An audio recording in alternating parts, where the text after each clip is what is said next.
Jesus Christ of Nazareth. Yakholwa ke bakithi ukuthi abantu bayaphila. Shalom ntambama kubakithi-ke laphana ngolesithathu ongumsombuluko ukuze ngifuna ukuthi kuwumhla ka-25 bakithi-ke laphana kumfumfu. Shalom shalom shalom. I hope bonke abantu-ke bayaphila ey'ndaweni zonke-ke bakithi la bekhona nguwumsombuluko la khona sithi-ke bakithi joy ride uhleli nayo Pastor Ntombiyezwi Mngomezulu noShezi-ke bakithi. Ngiyakholwa ukuthi uphatheke kahle futhi uyazizwa-ke bakithi ukuthi impilo into ekhona. For me, I am blessed and highly favored. I hope you too, you are blessed and highly favored bakithi ngalolu suku lanamhlanje la khona bakithi sithokozela impilo uNkulunkulu asinikeze yona nasenzele yona-ke bakithi. Indeed it is futhi a gift, for we say thina-ke bakithi Manzon Carnation, life is a gift because we have seen uNkulunkulu ukuthi ngaphandle kwakhe besingesikwazi ukufika la sikhona. Ngiyakholwa ukuthi bakithi impela sonto ikuphethe kahle, you had enjoy it responsibly, even those bakithi bebe celebrate ama birthdays abo-ke bakithi. Ngiyazi ukuthi mangabe sekuphela unyaka kubukeka kwehlela, and vele kusuke kwehlela suke sekudingeka ama breaks amaningi ukuthi ukwazi ukuyibamba, ukwazi ukuyithiba, ukwazi ukuyikhona ukwazi-ke bakithi ukuthi kube khona izinto ethi yazi ukuthini ngiqinisa kakhulu nala. Otherwise uyokuthi kuqala uJanuary wena obusubalisa, wena obusukhulumayo wonke amagama negative. It's just that ungaqaphelanga ukuthi unyaka uphetha kanjani. So it's very important ukuthi-ke bakithi-ke unyaka masuyophela ukwazi ukubheka kakhulu, and then futhi ney'thelo zikamoya zibonakale kakhulu phezulu empilo yakho, because you'll find yourself usucile ey'kweletini, you'll find yourself sekukhona izinto ey'ningi that you don't know how to come out from, and then mase kufika uJanuary usuthi uyaqala uyaplana uthole ukuthi there is a lot that you have to deal with before uthi nje I'm beginning the year. So it's very important-ke bakithi ukuthi siwuqede kahle unyaka siwuphethe kahle. Sisenyangeni-ke bakithi-ke masithi nje next week Monday sesiphumile-ke bakithi-ke ku-October kumfumfu sesingena kulwezi, just like that. So uyabona ukuthi-ke bakithi isikhathi sambile. So if ungasithengisisi isikhathi, you'll find yourself usuthi qwebu uthi hawu the year 2021 is gone, and futhi uyobe usugona ungasezubuyiswa ilutho, because isikhathi senzele thina-ke bakithi. So honor the time, because if you don't honor it, there will be something that will take isikhathi sakhe esiningi, and then uthole ukuthi-ke sesidlekile uthi uqamba uyaphaphama usubona ukuthi hawu bengenzani sonke lesi sikhathi. But it's just that ubungakwazi ukunakisisa nokubukisisa ukuthi njengamanje each and every time wenzani. Makuyi-Monday-ke bayithi sithi uyadecide ukuvuka and do what you said you will do, because when it's Monday usukwazi iningi izinto esuke kade zenzeka, usukuthe ukuthatha ibreakanyana for umsebenzi, and then uthole ukuthi-ke boom sekumele uvuke. Abanye isuke ziningi izinto abakade bezenza Sunday evening or Sunday afternoon, Sunday night, then you found ukuthi-ke if you didn't reserve the energy, you'll find yourself also drag when you have to do what you said you will do. But makali Monday, this is the last Monday of October. October, yes, inyanga yamfumfu. So make sure ukuthi into zakho zikahle, zonke izinto zakho, ama puzzle of life, the puzzle of life ikahle, and you find ukuthi-ke yonke into uyayi-set up. Just be vigilant, just be ukuthi ukwazi ukubuka ukuthi kwenzakalani empilweni yakho, kwenzakalani around you, so that kungabi khona into ezokuthatha by surprise. Whatever that takes you by surprise, just know ukuthi-ke if wena ukwazile ukugada yonke into, it is up to God ukuthi-ke bakithi angenelele kuleso simo, because zikhona izimo ey'njalo, but ila khona sithi Nkosi wena uyazi, and then he will take over from there. But-ke khona izinto la inxexhe bayazi kumele kube wena that you take igxathe elithize kuzona, and then you will see-ke ukuthi no, mina sengifike la, and then I leave it to God. Then from here it is up to God. Then we look-ke bakithi masiqala usuku lwethu joy ride namhlanje usuku uhlezi nami-ke njalo bakithi makuyi-Monday la sibuka khona ukuthi what is happening around us, because that is very important ukuthi sihleze njalo sibheka thina-ke la ku-Caredo suke sithi siphila impilo. Ngamanye amazwi wena uphila impilo, you must be alert, you must be alive, you must know what is happening in your right, in your left, and also bakithi ke phambi kwakho, so that uzokwazi ukuthi decide ukuthi okay lokhu ngicontrola kanjani. It might be ukuthi you are not involved kukho konke, but you must make sure ukuthi ke lokhu okuconcern wena you take care of it, lokhu okuconcern wena uyakwazi ukukunakekela egameni lika Jesu. Amen. So don't mind me uzolokho ngiza ngihlihliza bakithi ke kusuke kwafaka ispray engesijwayele emotini namhlanje, so nje ngithe ngena nje ngicinene into engingayazi, but ngi-right because ngiyazi ukuthi kwenzakaleni, understand, so ngi-right. It's just that ngisuke kwaba ukuthi as soon as beqeda ukuspray ngangena phakathi and then ngase ngiyasi-inhaler, so ke ngisazoba right ke so lokho si-exhale ke ngokuqhubeka kwesikhathi. So then sibuke laphana ke bakithi ke namhlanje ke to those who have been born on this day ke bakithi ke ka 2021 ngomhla ka 25. Abantu bamnandi ke namhlanje, abanye besilokhu sithi siyabathinta abatholakali kodwa ke abagcine betholakele bagcine ke bephendulile, understand. So emndenini makaba khona umuntu nje osuke kuthiwa ngomhla 25 yabo subazi bonke ukuthi usibani bani mhla 25 ucupha ngeke uthi hey unjani sisi yaphila, kodwa uzokwazi ke naso ukuthi awu wangibikelela namhlanje kuzo zonke izinsuku. Well ke it's just us bakithi ke nathi ngalezo ikhathi khona abantu abasibingelela. So ngiyakhola ukuthi abantu bamnandi, abantu ba right as much as bakithi kuyi payday, but don't forget to those who abakithi abahola umhla 25, don't forget ukuthi you have ama responsibilities before ukuthi kwenzeke yonke into. Start with the needs and then you will follow with the ones after you have taken care of the needs. So I would like to say happy birthday to those who were born on this day, umhla 25 ke bakithi kumfumfu. So enjoy your day and just know that you are loved by us on behalf of Karedo ke you are loved by us as Karedo, and we wish you ukuthi uJesu akugcina kulondoloze akunikeze konke okufiswa inhliziyo yakho when you akwazi, but okakhulukazi okusentaneni yakhe nokusecebeni lakhe ngempilo yakho. So just ke wazi ukuthi wena you are loved by us, sikunikeza nje le emoji yekhekhe eneminyaka yakho ngephezulu wena uzazi ukuthi how old are you.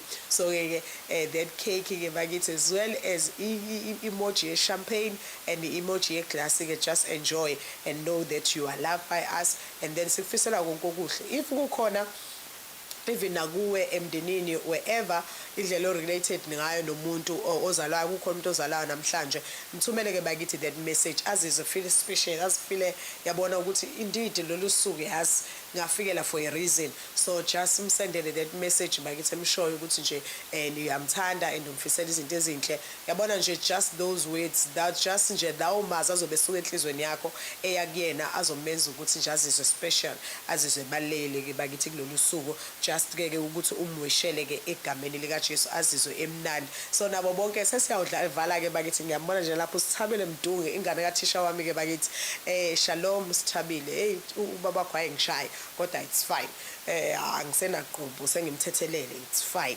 So ke nawe kade uzala ngithi nje belated birthday to you, ngibonele lapho uthi muhle, kuyacaca ukuthi nomkhwenyana useyiyeza sendleleni, zonke izinto ziyalunga. So ke bakithi to all those who have been born on bakithi ke on October, uJesu anikeze konke nikufisayo nokusentandweni yakhe, then niphumelele ke bakithi. If kukhona ongakwenzela lo muntu ozalayo, just do so. Tururutu yonke into isila in the palm of bakithi ke izandla zethu. I-technology ke has made impilo ukuthi ibe mnandi ngendlela esimanga. So I would like ukuthi ke silivaleke lelo page uthi nje enjoy your birthday egameni lika Jesu. And then we look ke bakithi izinto ezenzakalayo around, siyazi ukuthi ke masibuka indaba ke siyazi ukuthi into ephushwayo kulokho push indaba yamavoti, indaba yamavoti. Amen. And then bonke abantu wonke umuntu uhleze efuna ukuze opinion yomunye umuntu. Mina nje hayi okwami nje ukuthi nje if ungangibuza ukuthi ngiye kovota nimfundisi, mina I can tell you go, because uvotile noma uvotanga then ekugcineni kosuku there will be a ward councillor, there will be yabo. So mina I rather say have a say, have a word, just go and put your thumb there, because at the end of the day it's good when kwenzeka into ethize wazi ukuthi okay at least ngathatha-ke ithuba ngayenza into ethize. So mina i-opinion yami nombono wami about ama-elections I can tell you ukuthi nje just go and vote-ke bakithi kubalulekile. This is how we live in South Africa. We live by-ke bakithi-ke ukuthi sibone ukuthi-ke abantu bakhetha bani, abantu bayekela ba. So just go and choose yabo. If ungazi uzochoose abani, thani moya ongcwele ngihole, uzohola futhi Nkosi yami yazi iqiniso uzokuhola akuholele futhi eqinisweni, and then you will see bese uyamkhulekela ke futhi lo muntu omvotele.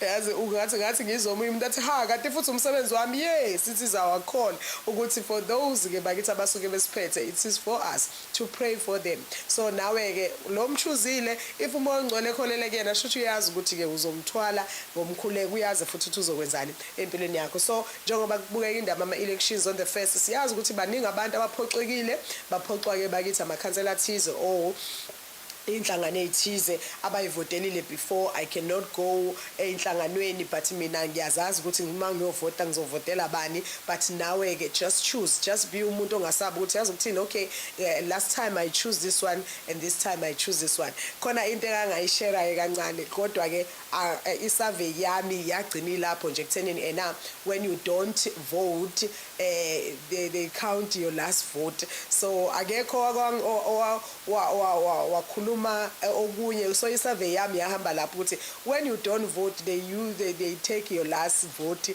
and then kube ukuthi libelonga kule nhlangano ogcina uvotele kuyona or to that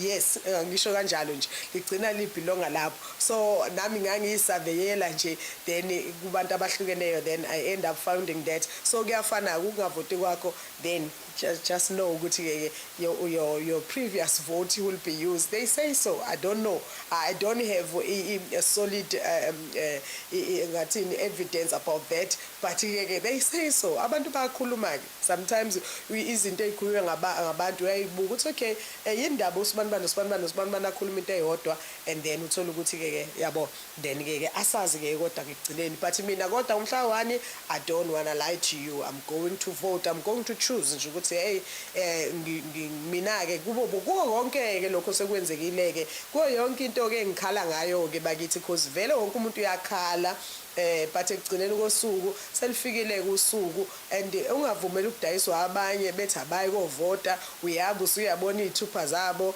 zino ink. Understand, and then wena kanti usucontrolwe yibona. So just ukuthi ukwazi ukugcineni kosuku ukuthi uyithathele isinqumo ke bakithi about voting and not voting. But nje mina I'm going there to vote. I'm a citizen of ke bakithi South Africa, so ke I will vote. Sibuke bakithi laphana futhi ke even indaba ukuthi okay on Wednesday this after tomorrow, if I may say, after tomorrow ke bakithi matric is going to start writing their first final exam paper which ke bathi on the 27th. So ke sibafisela konke okuhle and we pray ukuthi uJesu abe nabo. Even now I have umntwana which engiguideni yakhe okadadewethu who is writing this year, and ke bakithi ke siyazi ukuthi ke sesikhulekile sesenze konke, we have protected them, but we'll carry on until the last day. I think the last day yokubhala it's on the 7th of December. So sibafisela okuhle matric yazi ukuthi nje kukho konke ke bakithi ke umuntu uzokhipha lokhu akudlile lokhu akufundile. It's very important ke. So us support whenever you feel it you need it, so that ke we'll just pray for you whenever you feel ukuthi ke ziningi izinto ezenzakalayo. I even ngathini ngiyale even umntwana ukuthi this is what you need ukuthi uqaphele masuyobhala, and then kubalekile lokho to pray nje. It's very important before you go, you come out from the house and go and write, even to cover yourself with the armor of God. It's very important that the breastplate, the belt of truth, the shoes of preaching the gospel of peace, the shield of faith, the helmet of salvation, the shield of faith that quenches all the fiery darts of the enemy. That is Ephesians 6 from verse 10, and also the sword of the Spirit that is that is sharper than any two-edged sword. So it's very important to cover yourself with that armor of God, because people, they have carried izinto eziningi. Abanye already sebefake intambo, abanye already amapeni athathiwa yodlula endaweni ezithize. So now ke take the armor of God, just be umuntu owazi ukuthi okay nami, and just ukuthi ke even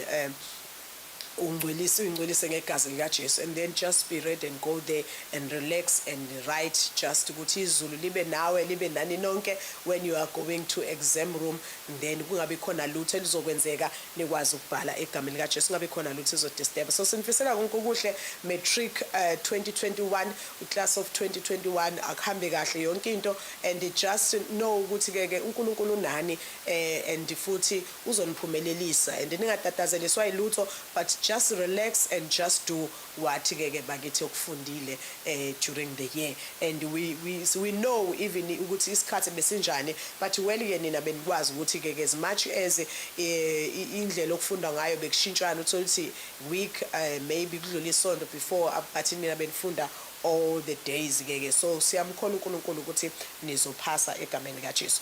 Okay, we look at ke bakithi ke into kwingqikithi yanamhlanje, where into esikhuluma ngayo ke bakithi esivalayo namhlanje ku October, kuMfumfu ke bathi sonto Monday yokugcina kuMfumfu, la khona sithi what is happening around us. Masibuka ukuthi okay, kuyo yonke into eyenzakalayo, kuyo wonke excuse me ngathini ama-arguments, izinto ezithize abanye bafisa ukuzwa ukuthi okay njengamanje sibhekephi kuzokwenzakalani, so yabo kwasho kwacima kwavutha amalangabi. But then iqiniso ukuthi okay there are ama-answers, amanye akhona izinto ezithize, amanye ama-answers awekho. But kodwa it's very important to just keep your position. That is very important. Whatever that you have set yourself to believe in, just stand there, just make it to be a strong ground that you know ukuthi anginyakaziswa la ngihleli khona. What izinto oyifundisiwe, the values, those are very important things. Okay, and then we look ukuthi okay into besidiscuss again the month of October, besidiscuss kakhulu ukuthi okay it is very important for you ukwazi ukufundiseka as well as futhi ukufunda. Sibukile ukuthi okay umuntu mayesamncane, it is ukuthi kungathini kuyi-responsibility yomzali ukuthi athathe umntwana amuse lapho where ezofunda khona izinto ezifundwa abanye abantwana. But there are times la khona eseyikhethela khona ukuthi okay mina ke sengifuna into ethize empilweni, and then lapho ke sekuyila khona so ukuthi just mnikeze that freedom yokuthi useyichoosela manje usefuna ukwenza ke into ethize. So we come to a party ke sesingena la khona ukuthi umuntu useyi-adult ke manje, as you are an adult you see ukuthi okay khona izinto ezikuwena ezenzakalayo where usufundile uqedile, you've got a master's degrees and so forth, but you find yourself uzuthi mhlawumbe ngaze ngaqalekisa ngokuthi when you will say ukuthi mina I won't involve ngathini ekushayeni abantu besifazane, ekuhlukumezeni abantu besifazane. But kodwa right there wena mawusuficwe leyo nto futhi uthola sekuwena owawuthi ngeke uzuyenze leyo nto, and then siyibuza ukuthi okay leyo nto ke iqhamukaphi ke manje, because wena uthe ngeke uzuyenze leyo nto, but then boom sitholakala kuwena ukuthi kunezinto ezikuthina eziqashile. When we don't unlearn them, when we don't take them out from us, we'll find ukuthi ngesikhathi sengcindezi ethize leyo nto siyavela ukuthi ngila ngiphila nawe, ngikhona kuwe, ngihlala kuwe. So awukwazanga uzulivule leyo room, awukwazanga uzuyivula ukuthi okay mina when it comes to ukuthi now ngihlangabezana nomuntu wesifazane maybe ngithandana naye, and then sengithole senza into ethize, mina ngiyo-reacta kanjani, and found out ukuthi wena uzo-reacta kanjani noma unjani, you understand. So we look at those things ukuthi inyama yethu khona izinto eyifundile lesikhathi khula izinto ezifundile bengadingi ukuthi uzuhlalele phansi ufundiswe zona, but ngokubona enye inyama yenza leyo nto, and then it's just nawe yasiyakheleka kuwena. Angithi ithini sithi na umuthi ugotsha usemanzi. So lesikhathi ulokhu ubumbeka ukhula, ulokhu wakheka ushapeka by izinto ezenzeka in your community, in your family, izinto ezenzeka like let's say ngathini even uma usekhaya, okay, ekhaya lakho, then even noma uvakashile ehlotsheni zale ekhaya ubona the same thing eyenzwayo, and then uthola ukuthi leyo nto leyo iyangena nawe automatically. Makuthiwa kwenzewa into ethize, umcimbi othize, uyazi ukuthi okay, this is what will happen, this is what we will do, and then leyo nto iyaqhubuka emzimbeni wakhe, understand. So ngamanye amazwi izinto oyifunde because of indlela yokubunjwa kwakho, indlela yokugobeka kwakho, indlela yokukhula kwakho, ngamanye amazwi izinto lezo othi masuyibona usumdala sekufuneka manje ufuna abantu that will teach you, because it was most of ukubuka kwethu unokhuzana uOctober, it was most of ukuthi it is very important ukuvuma ufundiseka nokuvuma ukuthi I need to sit down under a certain person, and then lo muntu akwazi ukungifundisa ukuthi yena ufike kanjani la ekhona, because sifunda ngama experiences abantu nangama history abantu. Yes, it can be in books, but uthola ukuthi in books lezo zinto lezo umuntu owayiphila leyo nto leyo, and then now usuthola ukuthi okay, now I'm facing the very same thing, or I'm facing the very same wall. How to ukuthi ngikwazi ukuphumela ngale, how to pass from this valley, yabo, how to ukuthi ngibuyele ngibe lo muntu engifuna ukuthi yena ngifisa ukuthi ngibe uyena. Ezinye izinto sibone ezenziwa abazali bethu, oma bethu, obaba bethu, then uthola ukuthi lesikhathi bezenza because of inyama yethu neyabo iyazwana noma inyamanye, actually singathini ngizalwe yibo ngivela kubo, so it's just kuvele kunamathele nami ngibe yikona. Kwesisikhathi ngizalwe ngiphume ngiyile nto because noma ngingacelanga noma ngakufuni, but because ngizalwa yilabo bantu ngizophuma ngiyibona. So if sekufuneka leyo nto iphume kumina sengingayifuni, ngifuna ukuthi isuke kumina, then sekudingeka ukuthi kube khona umuntu ozongifundisa ukuthi okay, how did you dealt with ama cases that you didn't want from your life? How did you dealt with izinto that you see ukuthi okay, uma wami wayishaya ubaba wami, then nami uma wami wayishaya ubaba wami or ubaba wami wayishaya ubaba wami, nami sengithola ngenza the very same thing. How do I deal with those things? So it cannot take overnight uthola ukuthi lezi zinto usu-right kuzona, usuyithola usune self control when it comes ukuthi usudiniwe, but it takes you ukuthi uyinikeze isikhathi ufunda, uyinikeze isikhathi ukuthi okay, njengoba mina ungibona even noma usuku relationship, this is what I'm struggling with. I'm still in a process to learn ukuthi ngingakwazi ukuphamisela omunye umuntu isandla, because this is how I grew up, this is how I found myself. Nami sengithola sengiyenza lento even ingazange ngize ngifuna ukuyenza, but uthola ukuthi ngenxa ye pressure sengcindezelile umzimba wami yona into kuphela okwazi ukuyenza. I even linganisa ngelinye ilanga ngenza example yokuthi whenever you find yourself like let's say umuntu lele, so mawulele indlela yokuvuswa kwakho ugcina futhi nawe nabantu ozobavusa kusasa, like let's say njengamanje umncane, then uvuswa yabo, uvuswe mawubona ukuthi awuvuka uthele ngamanzi. So leyo nto leyo uthola ukuthi siyakhelile emzimbeni wakho, whenever umuntu mayekuthela ngamanzi it's like that isikahlu noma leyo nto yokuthi it's like that kuhlukumezeka ukuthi ngiyavuswa emthongweni, ukuthi understand. So even nawe uthola ukuthi you don't want to do it to your children, say mina ngakhula kanzima kabi, mina ngize ngivuswe ngize ngithele ngamanzi yabo ukuze ngize ngikwazi ukuvuka, and then ngamanye amazwi now sekumele uyifundise ukuthi wena to your children you don't do the same, and then sekufuneka ukuthi ukwazi ukuyibuka ukuthi okay, ngidila kanjani ke nento kanjalo engikhule yenzeka ukuthi ngithola nami ngithi ngivusa ingane ngivuse ngehluke, understand. Khona la nami ngekubuka khona ukuthi hawu njalo mangingena ekamereni ngizongena sengingena nje sengithi hey vukani and ngizolala ilanga lize lenze into ezithize, understand, because that's the way how izindlela sasivuswa ngayo. But until ngakubuka ngathi it's not right, yabo kuyayithusa ingane kubanikeza itrauma wena ungena ekamereni laba ungqonqoza nangqonqoza, you just enter there and then uvule, masuvulile you just idlikiza them vukani sekusile niye esikoleni, and like ngikubuka ukuthi no, it's not right. Nami leyo nto le ngangayithatha ngithande lesikhathi yenziwa kumina as much as kwakumele ngivuke yes kusuke kumele abantwana bevuke and then I ngaqala ngabheka ukuthi okay how to unlearn something that is bad that is in you ukwazi ukuyikhipha and then mase uyikhiphile bese ufaka into right so ngaqala ukuthi njalo uma ngiyongena ekamereni labo ngizophosa you understand so ngayifundisa ukuthi okay so now sekuyimina ke angithi mina ngiyithanda ngendlela so nabo ukuze lento ingaqhubeki iqhubeke nakubona nabo bayithola sebenza the very same thing I need to ukuthi mina into engizobe ngiyenza kubona manje ngizobe ngibafundisa ukuthi nani this is what you will do so ngaqala ukuthi mangabe ngizongena ekamereni ngiyime eminyango so ngamanye amazwi ngayifundisa ingqondo yami ukuthi okay there is a vision board yami that is there wherever mangivuka it's there ukuthi okay awuqala nje khona amagama amakhulu because yabo lento yokuvuka uhlinile yokuvuka ukuthi yabo uvuka nje it's like usayicinga kwawena so there is a big words there akhona ukuthi face life with a smile so the minute ngivuka noma ngizwe ukuthi so sengayifundisa ukuthi ngiyavuka ngale ngibuka ivision board yami so mangiyibuka vele kugqame khona ukuthi face life with a smile nami ngiyihleke ukuthi hey ngaze ngayibhala lento ngangiyibhalelani ngithi understand so the time ngifound out ukuthi ngangiyibhalelani ngangifuna ukuthi wherever mangithi step out from my room and then wonke umuntu engihlangana naye angangithole emorozi ngafuna ukukhuluma ngenze lutho understand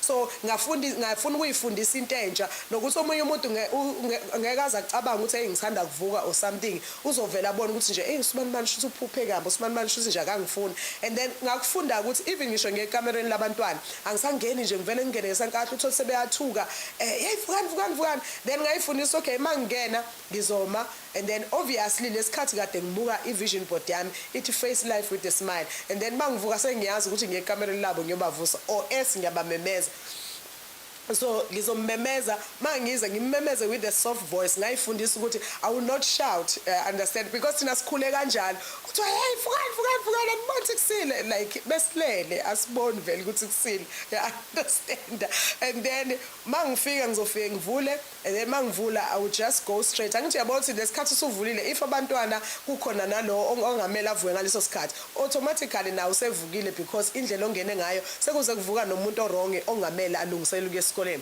so ngayifundisa mangifika eminyango wherever ngimemezile bangangizwa then mangifika eminyango ngifika ngiyanqonqoza then bese ngiyavula ngiyangena then mangena I will go straight to those ones okumele bavuke then ngifike nakhona ngingafike ngiphenye ingubo yakhumule lekhona la khona uvela ukuthi mangabe umzali efika aphenye ingubo ayihlwitha ayishonisele awusena choice you understand so zonke lezo zinto I have to teach myself ukuthi no they were not good things you understand they were not right things they were not a right way of waking up someone so then bese kuba ukuthi ke then ngizofika umuntu ngimnyakazise kahle then avule kahle umuntu amehlo naye engathukile ukuthi it's like khona into emthintayo then awuvuka seshayile u4 seshayile u5 seshayile u5 just go ulungisele esikoleni you understand so ngakubuka lokho ukuthi kwangena yabonga lokho ngikwenza then kwangena ngabona ukuthi wow I have started a good habit then I tap myself in the shoulder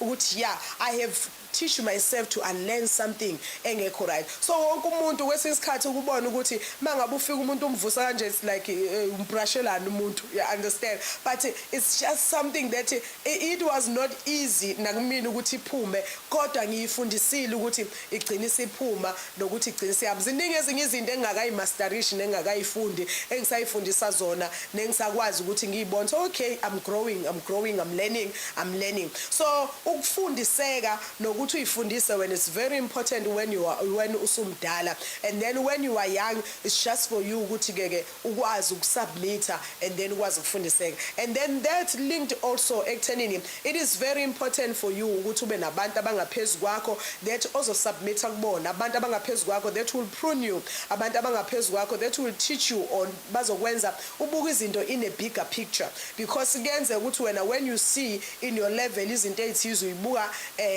ngendlela ethize zibonakala ngendlela ethize but when you attend kulabantu laba sebengaphezulu sebe experience of izinto ezithize you find yourself into obuyibona iyinto ingenye indlela but when sebekuvezela I picture enkulu then you will ubona oh okay mina bengiacta kanje because bengisabuka kanje but now sengibona uzongibona ngenye indlela, and then even no-actor kwami kuzoba different. So it's very important ukuthi ungabe umuntu that sit and say sengazi yonke into. There is no one owazi yonke into, because you'll find ukuthi kuleli side othi wena wazi yonke into, if ungaqhamuka umuntu ongakuvezela ukuthi this is a bigger picture of this part, when it's just that ububuka nje just i-corner of that box, but this box libhalwe kanje, linanenye ipart ebhalwe kanje, nenye ipart nama-part awu-4 abhalwe kanje, and then you'll find, oh okay, and then even inside it khonani yabo ungacabangeli. So it's very important ukuthi ube nabo abantu that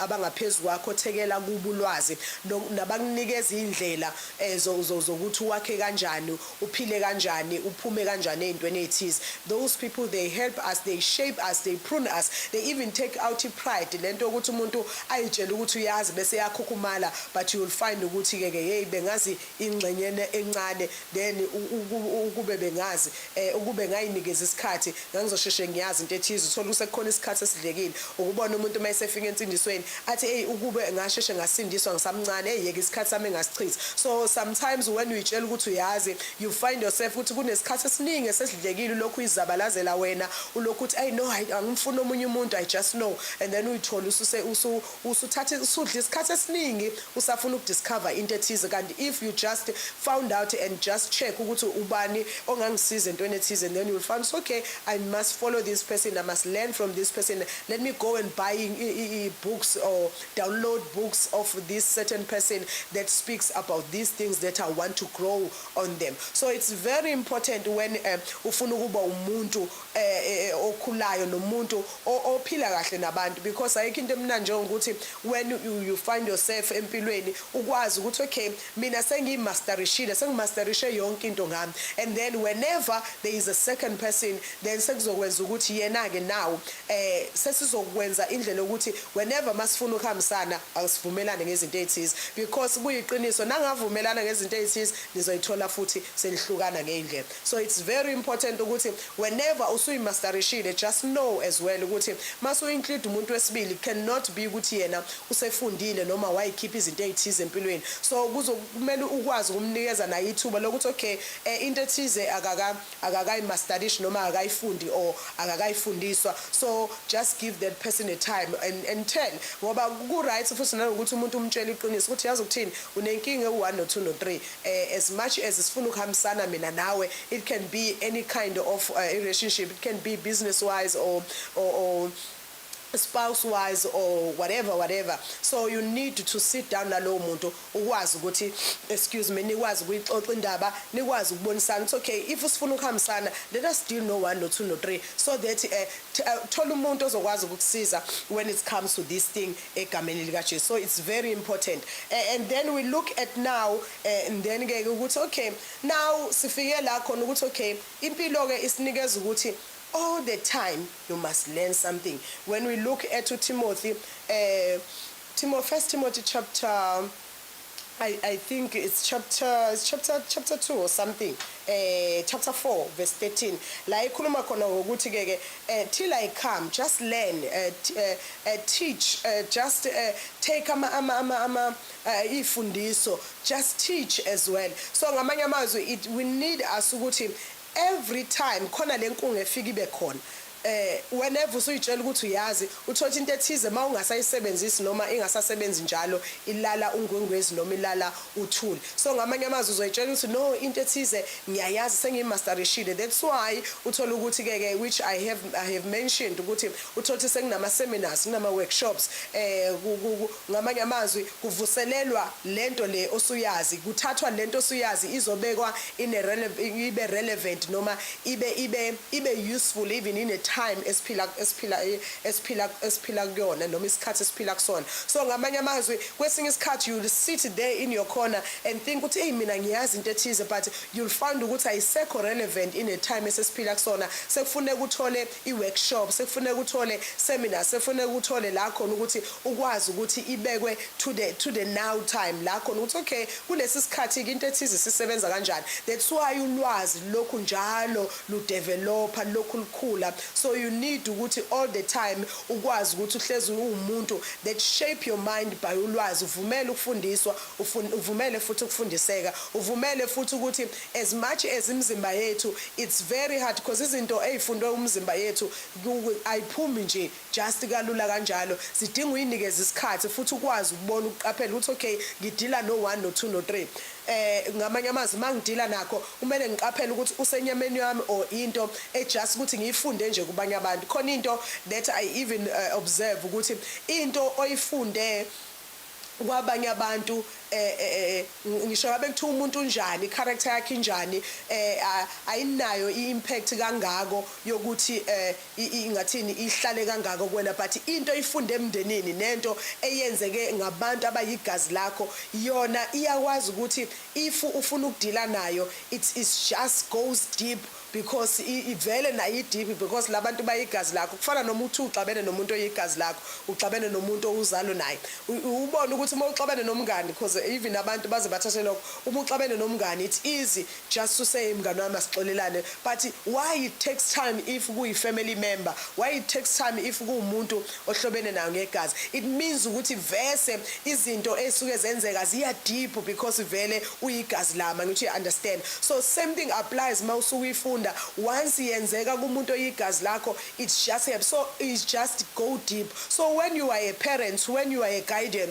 when you are there with umntwana, just make sure ukuthi ufake izinto eziright because wenza izinto eziright because even abantwana babuka ngendlela owenza ngayo, even abantu when they are around there, you just make sure ukuthi you do right because whatever you are doing in front of them, whatever that ungathini into abakubona uyenza bazokwenza exactly like you, even maze ba excel. So make sure that uyayigada ukuthi wenzani ngoba into oyenzayo khona ilanga la khona ngize ngisharishe ngithi mina one of my ingane kadadewethu umfana na 8 engihlala nayo, so isikoleni bengitshela bethi hey ayikhulumi kanje ayikhulumi. So then one day, so angithi uhlala nabantu besifazane bawu3 bonke, imina with abanye abantwana bawu2 besifazane.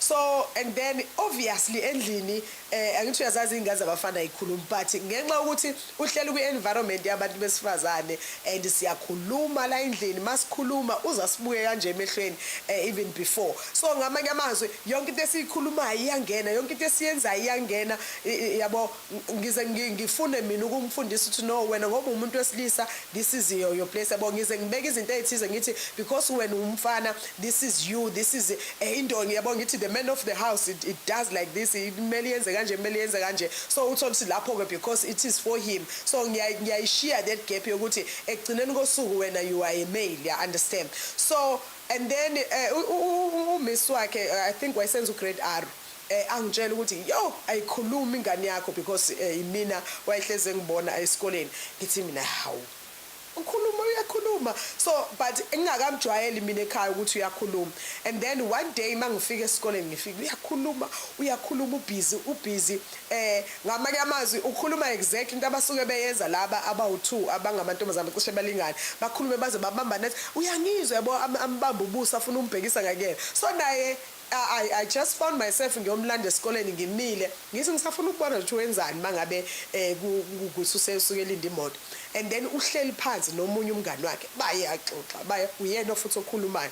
Lesikhathi exoxa uzwa ambamba ubuso ambhekisa, wenza lento exactly esikuyenziwayo laba ababexoxa, athi no you must listen to me, yabo, but uhleli right to her that we need to change the style esisenza endlini, you understand. So ngoba ngiyambona ukuthi yonke into esiyenzayo uyayenza, yonke into esiyenzayo uyayifunda uyayikhuluma. So I just knew ukuthi okay now I need to change ezinye izinto so that engagcine affecteka esegcine even ese umuntu wesifazane nje ongabona ngathini indlela akhuluma ngayo. So ngazama ukuthi ngimfundise even when they are friends, abantu abangani bakhe akwazi ukudlala nabo and understand ukuthi abesilisa banjani. So ngamanye amazwi whatever that you are doing it cut deep or it go deep to when umuntu uyi-family member. So it's easy vele uthothi umuntu athi hayi mina ngamani ngiyohlala nabangani bami than kunomndeni wami. So you must know ukuthi whenever kumndeni wakho you that's why you must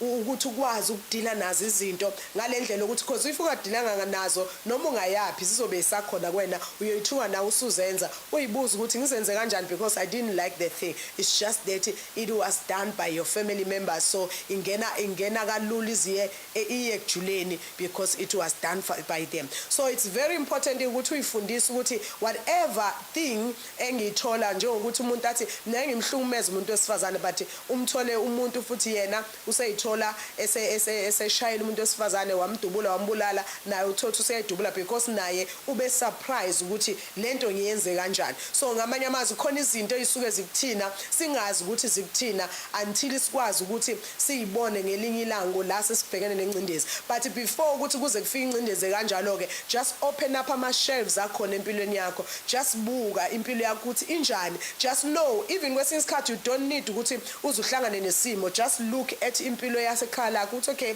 ekhaya besiphila kanje izinto bezenzeka kanje. So mina iziphi izinto engiyithandayo la, iziphi izinto engayithandi, iziphi izinto futhi ezamkelekayo la, iziphi izinto engabukeleki. Because kwesinye isikhathi kulula umuntu ukuthi avela athi oh no lento yasekhaya but egcineni kosuka yamukeleki phela emphakathini, ayamukeleki kubantu ophila nabo. So try by all means ukuthi ukwazi ukubona no even empilweni nje lento ayamukeleki. So khona izinto ongathola ukuthi ziyenzeke ekhaya kini yabo kufana nokuthi thina ekhaya ngomezulu sasikhule nje kukholwa yabo inhlambi ingathuki ungathuki ngisho encane ke le abantu abathi incane. So we will find ukuthi ke and then singajwayele nokuvisitha kamalungu. So one day sisithola ke sesivakashele kamalungu and then masifika la ekhaya even umuntu omdala thina lento engenzeke ekhaya even ingane wawushawa ngempela umuntu inhlambi but uthola ukuthi la kuthuka malumekazi kuthuka ingane zakhe bathukana even ukwabona like mara what kind of life is this? So kuthina iyathusa because thina ekhaya akuvumele nokuthi ushencane. So ngamanye amazwi lesikhathi wena usuhleli nalabo abantu uba shocked ngalendlela ukuthi awu yabo even lento le ayisathusi ngokuthi abathuki nje just inhlambanyana but bakhuluma izinto la ubona khona ukuthi ha shuthi mina ekhaya ngavele ngife ngivele yabo ngiphele induku ayindaba. So ngamanye amazwi khona ezinye izinto othola ukuthi okay ekhaya lakho bezenziwa zivumelekile but whenever usuhlangana nami emsebenzini don't do into ngokuthi hayi no ekhaya phela vele thina siyagivana nje mangabe sixabene but mina anginjalo I understand. So try by all means ukuthi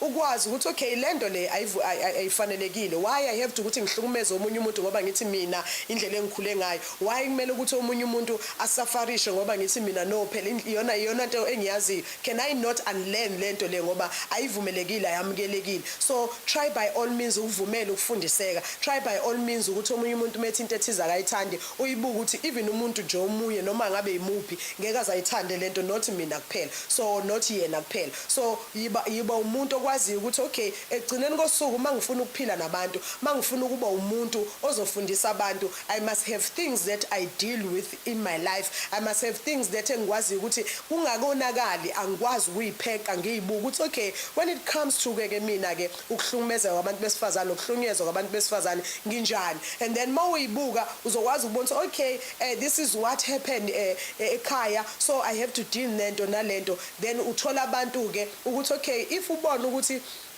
ekhaya bekunento kanje how can I deal with it emzimbeni wami because nami that means ngisanga actor ngendlela okwa actor ngayo baba wakho ubaba wami or uma wami and then busu yakwazi ukusizakala then busu uyayichecka ke futhi ukuthi usizakele ucheck ukuthi kwenzeka kanjani uactor kanjani ezimeni ezifana njengalezo because omunye umuntu khona wathi ngelinye ilanga if ukwazi ukusikaza umngani wakho that means even unkosikazi wakho uyokwazi uyobusa umshaya you understand because ubona even abantu behleli uhleli abantu olingana nabo izinto oyikhulumayo nendlela oactor ngayo mangabe bekudinile obviously that means unenkinga mangabe ukuthi indlela oactor ngayo uphamisela umuntu omunye umuntu isandla that means you need to know ukuthi okay should lento ikhona kumina I must deal with it la uyithola khona usuthuka noma ubani that means even ingane zakho uyayithuka nomyeni wakho uyomthuka yabo lezo zinto ezikanjalo which abantu abaningi they didn't teach us before we engage entweni ethize or ebudlelwaneni ebuthize sithola sesina single parents sithola sekunabantu that they couldn't stand each other. It's just that khona umuntu owazi ukuthi no mina ngi-right, no mina usibanibani no wrong, then umuntu yena angayibuki ukuthi yena unjani. So kugcine sewukuthi-ke sekusafarisha even ney'ngane, sekusafarisha bonke abantu ohlangabezana nabo empilweni. So this is what for October ukuthi vumela ukufundiseka nokufundiswa. You learn by ama-histories abanye abantu, you learn by ama-experiments abantu, you learn by izinto ezenzakalayo, you learn by izinto that even ezenzeke emndenini wakho ukuthi okay, if umndeni wami unje, that means nami ikhona lezi zinto ezikubona kumina, then how to deal with those things. Funda ukuthi ukwazi ukusubmit kwabanye abantu abazokufundisa, bakwazi ukukuphuna and bakwazi ukwenza njani ukukuvungula noma ukukwazi ukukususa lezi zinto, ukukubangula lezi zinto ezihleli kuwena ezingameve ezihlaba noma ubani umuntu othi uzama ukusondela kuyena egameni lika Jesu. I have to love you and leave you ke bakithi ke namhlanje. So bonana on Wednesday when we touch at calling, when we say it's a joyride and then calling and it matters on Wednesday ke bakithi ngasi isikhathi sifanayo 4 o'clock and then ke Friday so besithi ke bayithi enjoy your weekend responsibly, the end of ke bakithi ke October. Just even naleli sonto, just don't ukuthi ukhululeke kakhulu, have self control. Unyaka njengoba usiyophela yonke into iyehlela, so ungahlangani nezinto sezi broken laphana ekupheleni konyaka njengoba sehlela nje manje. Just make sure ukuthi self control ikhona kuwena. Just check yourself ukuthi all the goals and all things that you have set for 2021 sihamba kanjani, because ezinye zazi iningi lazo senzeka kakhulu especially ngalesi sikhathi la khona sesingena khona kulwezi bese siya kuzibandlela. So uJesu akugcine akulondoloze ke bakithi abe nawe. Let us siye ngomeni siphume nje sithi nje kumnandi yabo, kube mnandi kube nje yabo. So thingi inhloka ngisiwa umsila. So be ahead in your life, be ahead, just control yourself and also just unlearn those things that you don't want egameni lika Jesu.